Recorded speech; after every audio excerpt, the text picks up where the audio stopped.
वो कविता है अम्बेडकर। मैं मानता हूँ कि उसका शीर्षक ही अम्बेडकर है। मेरी जो संग्रह है मेरा घर वापसी, उसकी पहली कविता है अम्बेडकर। चूल्हे की आँच है, दिए की लौ है, क्रांति की ज्वाला है अम्बेडकर। अम्बेडकर ममता का मरहम है, करुणा का सागर है, राष्ट्रीयता का मर्म है अम्बेडकर। ये छोटी सी कविता है, छोटी छोटी कविताएं हैं। मुझे लगता है ये कुछ विद्रोही टाइप की कविताएं भी है। जैसे एक कविता है, आप सब समझते हैं, आप प्रेस के आदमी हैं, मतलब सोशल मीडिया के आदमी हैं। बहुत सारी बातें हैं जो हम कहते हैं, आप समझते हैं कि कवि जो है वो बातें सीधे नहीं बोलता है, लेकिन जो वो बोलता है वो बहुत मारक होती है। जैसे एक कविता है, एक छोटी सी कविता, मैंने उसका शीर्षक रखा था पहले मदारी, बाद में मुझे लगा कि ये ज़्यादा हो जाएगा, फिर मैंने उसका शीर्षक है हम हैं ना। छोटी सी कविता है मेरी। उस कविता का शीर्षक है लड़ाई। उसमें एक जगह मैं बोलता हूँ, मंदिर उनका घर है, शमशान दुकान। आप समझ सकते हैं, मेरा इशारा समझ सकते हैं। एक कविता है मेरी छोटी सी बहुत, उसका शीर्षक ही मंदिर है। उसमें केवल 7 शब्द हैं। आओ, चढ़ाओ, जाओ, हम संभाल लेंगे। ये हो रहा है। धन्यवाद। और एक छोटी सी कविता, जब आपने कविता की बात कही दी, एक छोटी सी कविता है, वो 15 शब्द है मेरी इस कविता में, और वो मेरी जो माटी के वारिस मेरा जो संग्रह है उसकी पहली कविता है। हमारे माननीय अचल दुसाद जी जो है उसको हिंदू मैथोलॉजी की, अर्थशास्त्र की बहुत ज़बरदस्त कविता मानते हैं। और वो कितनी ज़बरदस्त है मुझे नहीं पता। उसका शीर्षक है वह जहाँ भी जाता है पहले मंदिर बनवाता है, फिर मज़े से खाता है, वह। ये छोटी सी कविता है। और मैंने बाबा साहब पर एक कविता लिखी थी जो माननीय विवेक साहब पर को समर्पित की। मैंने एक नई पहल की कि मेरी जितनी भी कविता है वो किसी न किसी को समर्पित है। और अगली कड़ी में भी मैं इस अवधारणा को आगे लेके जाऊंगा। तो उसका शीर्षक है हम हैं ना। लूटो, खसूटो, बटोरो। लूटो, खसूटो, बटोरो, सरका दो। डुगडुगी बजाते, उंगलियां नचाते, हाथ हिलाते, हम हैं ना, हम हैं ना। नहीं, मेरी कोई राजनीतिक लालसा नहीं है। मैं समाज का काम करूंगा, और जब राजनीति में आऊंगा तो फिर खुलकर बात करूंगा।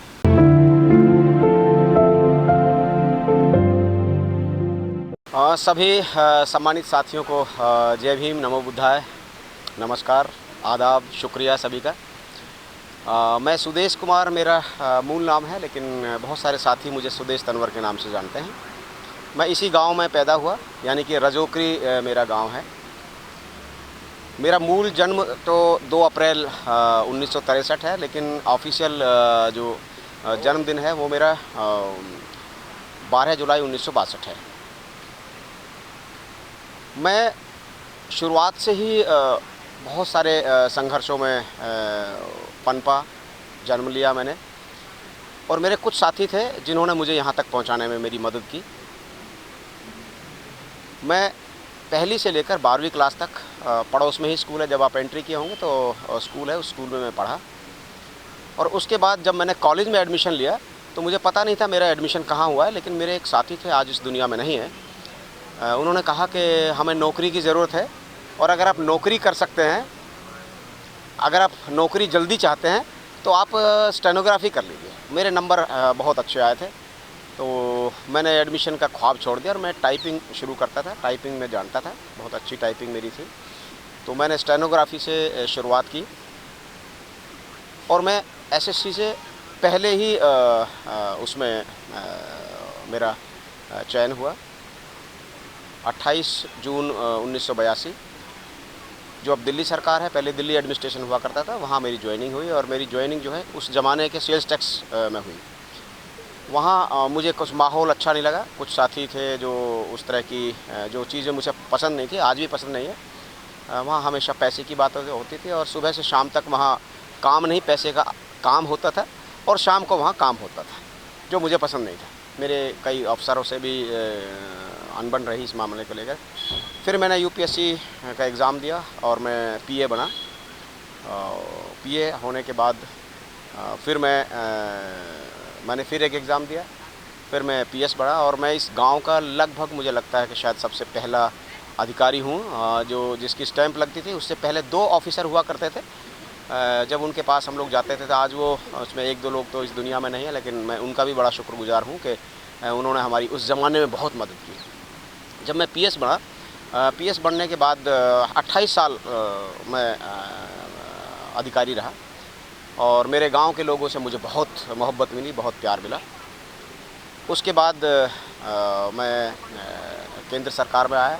केंद्र सरकार में WCD में मेरा पोस्टिंग हुई, महिला बाल विकास विभाग।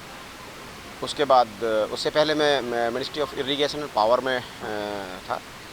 उसके बाद मैं होम मिनिस्ट्री का जो कैबिनेट सेक्रेटरीट है जिसमें PM हाउस है वो भी उसी में आते थे। मैं वहाँ लगभग 4.5 साल मैंने काम किया और काम करते करते मैं अपने कैडर में सबसे बड़े मुकाम पर मैं पहुँचा 1 जुलाई 2016 में। ये मेरे कैडर की लास्ट पोस्ट थी और मैं अपने सभी साथियों का, मैं अपने सभी मातहत जो मेरे साथ काम किया उनका, मैं अपने सभी अधिकारियों का बड़ा शुक्रगुजार हूँ कि मुझे बड़ी प्रेम मोहब्बत मिली। शायद ये मेरे स्वभाव में थी कुछ चीज़ें, तो इसलिए मुझे अच्छा लगा। मैं इसी महीने यानी कि जुलाई में रिटायर हुआ और रिटायर होने के बाद मैं आपके सामने हूँ। आज एक छोटा सा आयोजन है। ये आयोजन मैंने अपने परिवार के लिए, अपने गांव के लोगों के लिए, आप सभी के लिए, सब यार दोस्तों के लिए ये है कि एक यादगार बन जाए और सब लोग नए पुराने मित्र मिलें। आज मुझे पूरी उम्मीद है कि आपको वो लोग भी मिलेंगे जो मेरे बचपन के साथी थे। नहीं, मेरा अनुभव ये है कि मैं समाज में नौकरी करते करते समाज का काम करता था, इसलिए मेरे लिए कोई बहुत दिक्कत नहीं थी। बहुत सारे साथी मुझे यहाँ जानते भी होंगे, परिचित भी होंगे। पढ़ते पढ़ते ही मैंने लेखन की शुरुआत की और मैं कई जो सम्मानित दिल्ली और दिल्ली के बाहर के जो संगठन हैं उनमें मैंने काम किया। मुझे काम करने का मौका मिला, बहुत अच्छे साथियों से मुलाकात हुई। जैसे जब मैं लिखता था तो मेरी एक पहली किताब आई जिसका नाम था रात के शहर में। उसका नाम था रात के शहर में क्यों रखा है, इसका कारण था कि एक रात हो रही है, रात के शहर में एक खिड़की है, उस खिड़की में एक दिया जल रहा है। वो अंधेरे में एक दिया जल रहा था, वो एक प्रतीक था कि आप उजाले की तरफ जाएं। उससे पहले मैं एक सामान्य लेखन मेरा हुआ करता था और मैं सामान्य बातें किया करता था। बाबा साहब के बारे में मुझे बहुत ज्ञान नहीं था, उस तरह का अनुभव नहीं था। बस इतना सा पता था जैसे आमतौर पर सबको पता है कि बाबा साहब ने संविधान लिखा है या बाबा साहब समाज सुधारक थे, इतना ही मुझे पता था। लेकिन मैं खुशकिस्मती कहें, मेरी जो ससुराल है यमुना पार की है और यमुना पार के लोग आपको पता है कि दिल्ली के जागरूक लोगों में माने जाते हैं। ऐसा मैं आज भी फ़ख्र के साथ ये बात बोलता हूँ। उनसे मेरा संवाद हुआ और फिर मेरी शादी भी हुई है। मेरी शादी बौद्ध परंपरा से हुई, बौद्ध परिवार से हुई। मेरे परिवार के लोग यहाँ आए हुए हैं। उसके बाद मेरे को एक टर्निंग पॉइंट मिला। मुझे लगा कि जो अभी तक हम लोग कर रहे थे, जो अभी तक हम लोग लिख रहे थे, उसमें कुछ बदलाव की गुंजाइश है।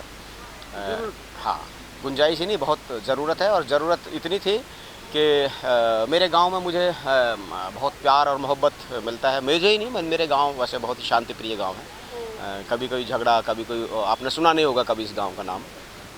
तो वहाँ से एक टर्निंग पॉइंट हुआ। उसके बाद बहुत नए पुराने साथी जो मिले। जैसे एक मैं दलित लेखक संघ का नाम लूँगा यहाँ पे।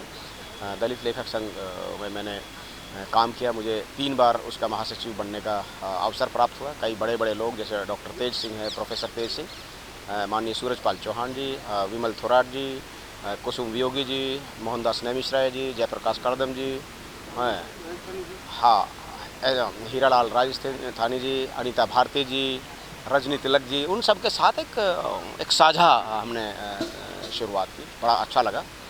और फिर हमने एक अम्बेडकरवादी लेखक संघ की स्थापना की। हमें लगा कि कुछ और बेटर करना चाहिए। उसमें मेरे कुछ और नए युवा साथी आए, जिसमें अजय नावरिया थे।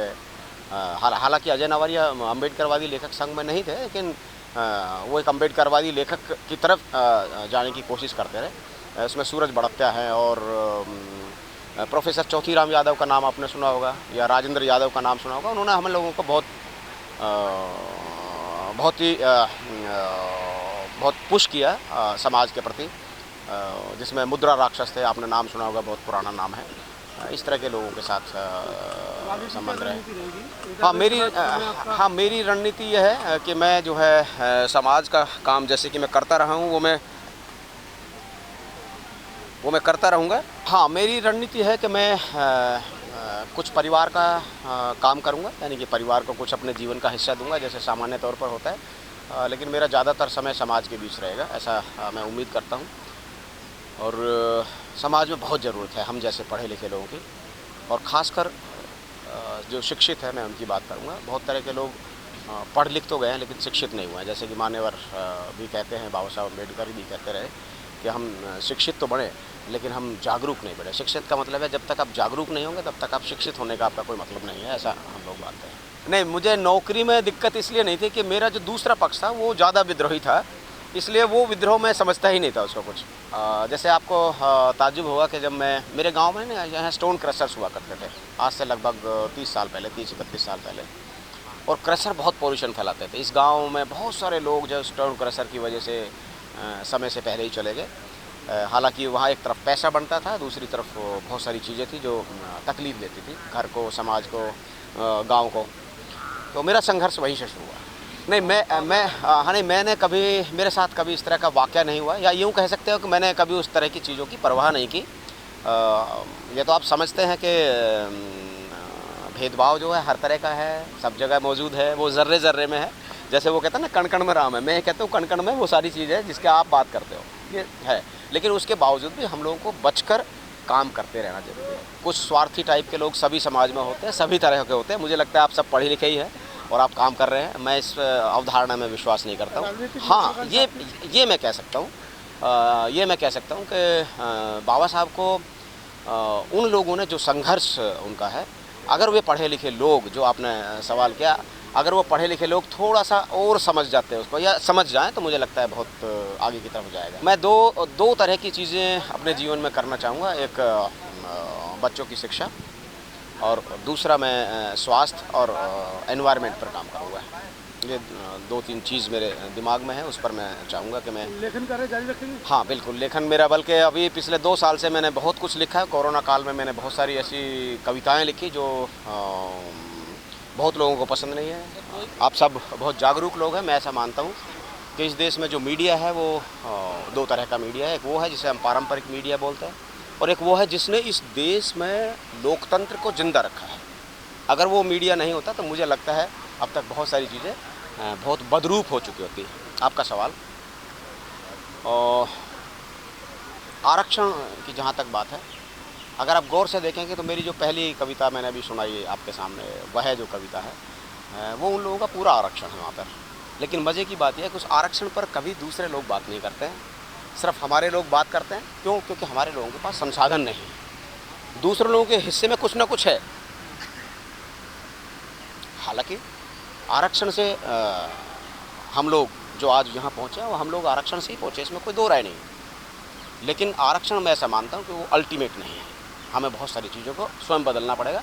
और जहाँ तक वर्तमान व्यवस्था की बात है, ये बहुत ही घातक प्रक्रिया है जो चल रहा है, और इसके बहुत ही भयानक दुष्परिणाम होंगे कि जिस आरक्षण से एक वो समाज जो बहुत ही दलित था, पददलित था, प्रताड़ित था, शोषित था, उसने जीना सीखा, ऐसा मैं मानता हूँ। अगर आरक्षण नहीं होता तो हम लोग सब यहाँ पे मौजूद नहीं होते। उसने जीना सीखा, लेकिन कुछ शातिर ताकतें वो नहीं चाहते कि वो समाज जो पारंपरिक विडंबनाओं से बाहर आ रहा है वो बाहर निकले। मैं इशारों में ये बात आपके सामने कहूँगा। बाकी बहुत सारी बातें होंगी, अब आगे समाज में काम करेंगे।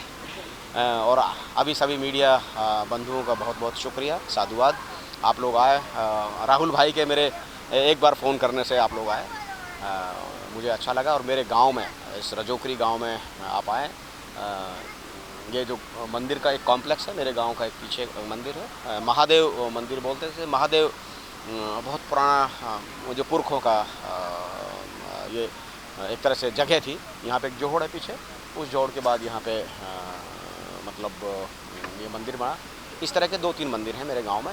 लेकिन मैं ऐसा मानता हूँ कि अभी मंदिर से काम चलने वाला नहीं, क्योंकि जो मंदिर के लोग हैं उन्हें हमें आगे बढ़ना पड़ेगा।